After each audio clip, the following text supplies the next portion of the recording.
The following is a classic Stan Birdman review from 2009. And I know that's like, is that really a classic? It's only 2009. Well, it's 2012 now. I mean, I'd say 3 years in YouTube years, I'd say it's classic. Anyway, it had to be removed because of some technical issues, primarily with the sound, but it's now re-edited for your viewing pleasure, so please enjoy the video. Yes, sir. Enjoy it.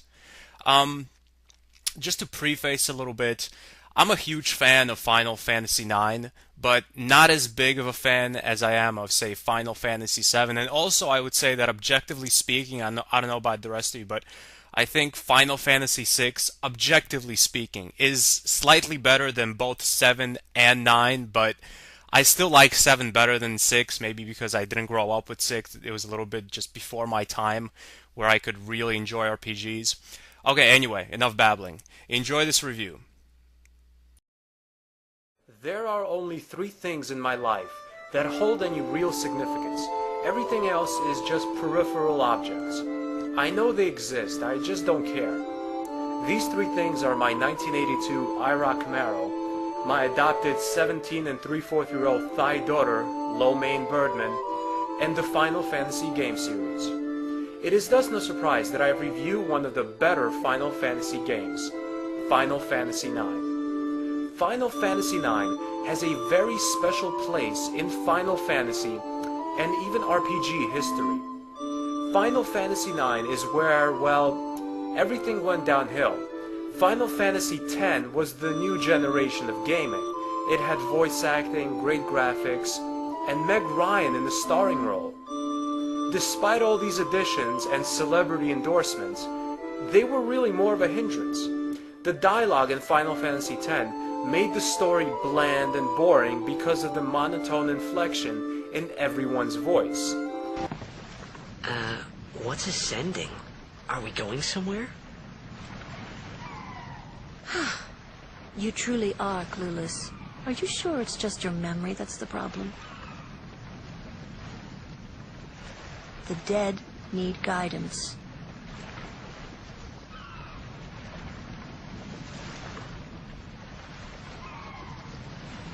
Filled with grief over their own death, they refuse to face their fate. They yearn to live on and resent those still alive. You see, they envy the living. And in time, that envy turns to anger, even hate. The improved graphics, well, improvement is always good and all, but a lot of nostalgia was lost in translation from the memorable, unpolished yet homely graphical rendering of the PSX to the smooth and realistic PS2. With improved graphics and the addition of voice acting, RPGs became more aesthetically pleasing, but they became a lot less magical.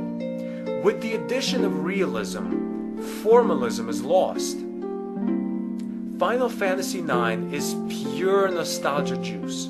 The game's visuals have a Victorian style, and when accompanied by the fitting music, the game often feels like you're living in a world created from Mozart's imagination. Who knows, maybe it was an idea that actually created our universe. Makes more sense than a miscellaneous, unprovoked explosion of a mysterious dot floating in the middle of nothingness. Final Fantasy IX has very detailed graphics. Although not technically advanced by new Millennium standards, every single pixel seems like it took effort. There is literally art in every brick in towns and every leaf in the world. The visuals are a primordial soup of color and style that blends together to give this game life. In terms of gameplay features, Final Fantasy IX is very traditional in its approach. Although it introduces the active time event system, which lets you jump cut to another event taking place that involves a main character not in your party at the time, Final Fantasy IX is very conservative when it comes to actual gameplay.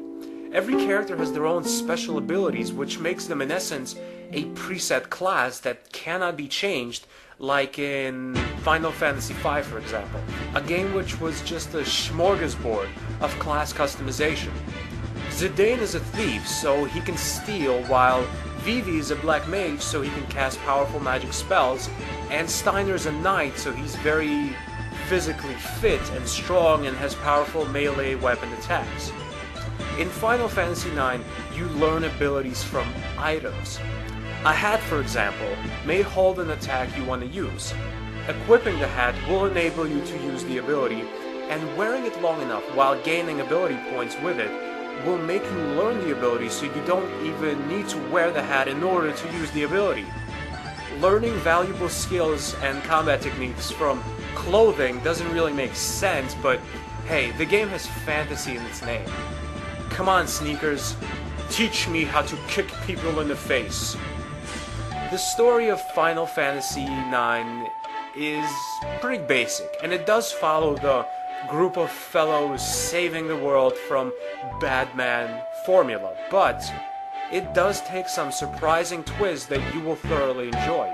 Ultimately, Final Fantasy IX is a combination of beautiful scenery, a long and immersive gameplay experience, and perfect musical accompaniment. The game is even longer, in fact, if you do all the side things like the card game and the side quests and chocobo stuff. The game is just chock full of stuff to do. This was one of the last old school RPGs. Before voice acting and fancy rendering, it stood its ground because of quality, not technological performance, and it still stands its ground as one of the best RPGs of all time. Thanks for watching. Goodbye, my friends.